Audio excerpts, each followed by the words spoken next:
नमस्ते, मेरा नाम डॉक्टर प्रेरणा गुप्ता है। मैं एक इनफर्टिलिटी और आईवीएफ कंसल्टेंट हूँ। मैंने अपनी पढ़ाई एम्स न्यू दिल्ली से करी है और अभी मैं दिल्ली में कार्यरत हूँ। मैं कई सालों से आईवीएफ कर रही हूँ और कई बार आईवीएफ के स्टेप्स पेशेंट्स को रूटीनली रोज़ बताती हूँ, बट फिर भी काफ़ी पेशेंट्स में कन्फ्यूजन रहता है कि आईवीएफ होता कैसे है, क्या क्या इसके स्टेप्स इन्वॉल्व होते हैं। तो इसलिए ये वीडियो बना रही हूँ। आईवीएफ को अगर हम डिवाइड करें तो मोटे मोटे 8 स्टेप्स में डिवाइड कर सकते हैं। सबसे पहला स्टेप होता है आईवीएफ की प्रिपरेशन। जब भी हम आईवीएफ कराने जाते हैं तो उससे पहले आईवीएफ के कुछ इन्वेस्टिगेशंस, कुछ कंसल्टेशंस बहुत ही ज़रूरी हैं, क्योंकि ये डिसाइड करते हैं कि हम आईवीएफ करेंगे कैसे। आईवीएफ एक बंडल नहीं है कि हम हमेशा हर मरीज़ का एक ही तरीके से ट्रीटमेंट करते हैं।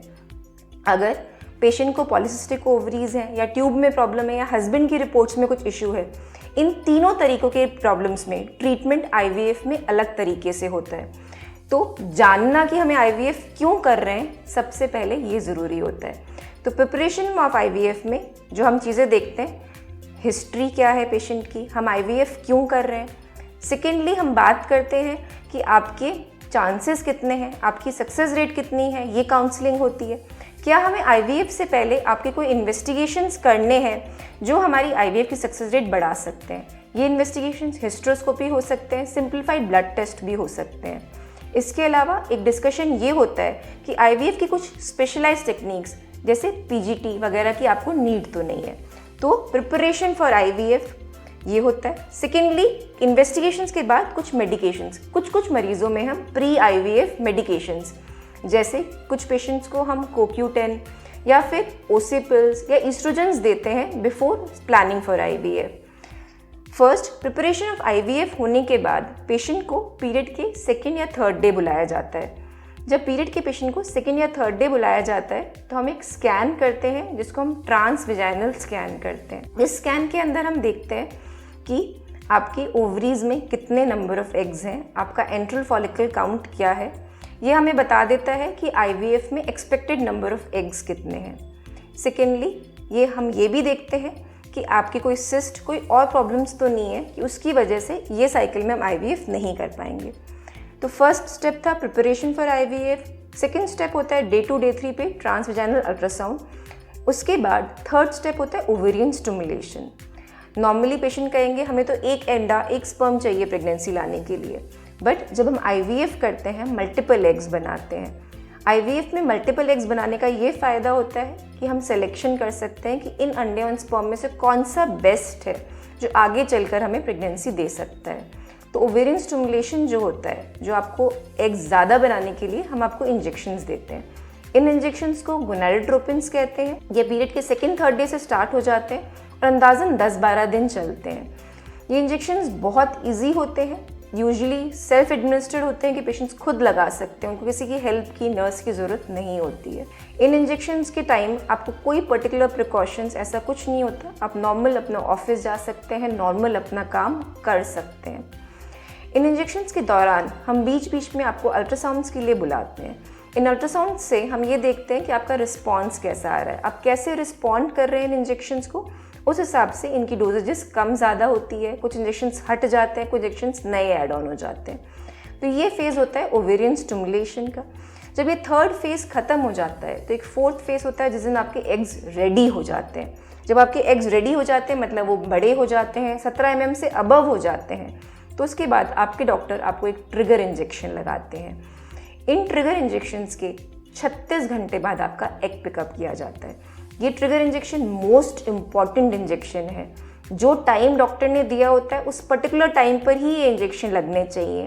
अगर इनको पहले या बाद में करेंगे तो ये आपकी आईवीएफ की सक्सेस रेट में काफ़ी फ़र्क ला सकते हैं। तो इनको टाइम से सही से लेना ज़रूरी है। इसके बाद फिफ्थ फेस होता है एग पिकअप का डे। एग पिकअप के दिन आपका बेहोशी में एग पिकअप होता है। जैसे हमने अल्ट्रासाउंड करा था वैसे ही अल्ट्रासाउंड किया जाता है, बट पूरा बेहोश करके जाता है ताकि आप कंफर्टेबली ये प्रोसीजर को करा पाएँ। इसमें कोई चीरा फाड़ी नहीं होती, पेट में कोई इंसिशन नहीं दिया जाता। स्कैन के थ्रू ही एक पतली सी नीडल जाती है और एग्स को निकाल लिया जाता है। जब आपका एग्स एस्पिरेट करे जाते हैं, सेम डे आपके हस्बैंड का स्पर्म्स लिया जाता है। इस दिन आपको पता चलता है कि आपके नंबर ऑफ एग्स कितने निकले, क्या क्वालिटी ऑफ एग्स निकली। तो ये आपका 5th फेज खत्म करता है, जिसको हम कहते हैं एग रिट्रीवल, एग पिकअप। उसके बाद आता है फर्टिलाइजेशन, मतलब एम्ब्रियोलॉजिस्ट का काम। यहाँ तक आपका क्लिनिशियन डॉक्टर काम कर रहे थे, अब एम्ब्रियोलॉजिस्ट करते हैं। आपके एग्स एंड स्पर्म्स को वो जोड़ते हैं। एग्स एंड स्पर्म्स को जोड़ने के 2 तरीके होते हैं, एक IVF और एक ICSI। IVF मतलब एग्स एंड स्पर्म्स को साथ में छोड़ दिया, स्पर्म ने खुद जाके एग को फर्टिलाइज करा। कंपैरेटिवली ICSI में स्पर्म्स इंजेक्ट करे जाते हैं एग में टू इंश्योर फर्टिलाइजेशन हैपन्स। अगर हस्बैंड के स्पर्म्स में कोई इशू है या अनएक्सप्लेन इनफर्टिलिटी है या फिर वुमेन की एज ज़्यादा है तो आजकल ICSI ज़्यादा होता है। तो ये आपका फर्टिलाइजेशन फेज़ होता है। इस फेज़ के बाद आता है आपका 7th फेज़। अगले दिन देखा जाता है कितने आपके एम्ब्रियोज फर्टिलाइज करे और उनको लैब में ग्रो करा जाता है। आपके एम्ब्रियोज 3रे या 5वें दिन तक ले जाए जाते हैं। अब आप पूछेंगे बन गए एम्ब्रियो, क्यों 3रे या 5वें दिन ले जाया जा रहा है? सिंपली बिकॉज हमें सर्वाइवल ऑफ द फिटेस्ट देखना है। जो एम्ब्रियो आगे तक जाता रहेगा इट मीन्स उसमें प्रेगनेंसी देने का ज़्यादा पोटेंशियल है। तो इसलिए कुछ एम्ब्रियोज डे 3 पर फ्रीज करके ज़्यादातर एम्ब्रियोज को डे 5 तक लिया जा जाता है। इन एम्ब्रियोज को ब्लास्टोसिस्ट कहा जाता है। बट हर मरीज को ब्लास्टोसिस्ट मिल जाए ज़रूरी नहीं है, क्योंकि डे 5 एम्ब्रियोज तभी बनाए जाते हैं जब आपके 4 गुड क्वालिटी एम्ब्रियोज हों। अगर उससे कम होते हैं तो डे 3 पर ही फ्रीजिंग हो जाती है। अब आपने कहा मेरे एम्ब्रियोज बनाए, फ्रीज क्यों करे, आपने ट्रांसफ़र क्यों नहीं करे?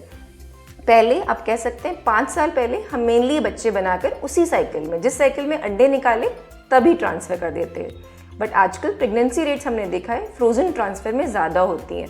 तो यूजुअली फ्रेश ट्रांसफ़र मतलब एम्ब्रियो ट्रांसफ़र नहीं करे जाते और आपका जो फाइनल फेज़ है एम्ब्रियो ट्रांसफ़र का, जो 8वां फेज़ है, वो बाद में फ्रोजन ट्रांसफ़र के रूप में लेटर ऑन किया जाता है। तो ये कुछ सिंपल से जो IVF के स्टेप्स हैं ये आपको मदरहुड तक ले जा सकते हैं। होपफुली आपको ये इन्फॉर्मेशन इन्फॉर्मेटिव लगी होगी, आपने कुछ नया ही जाना होगा। धन्यवाद।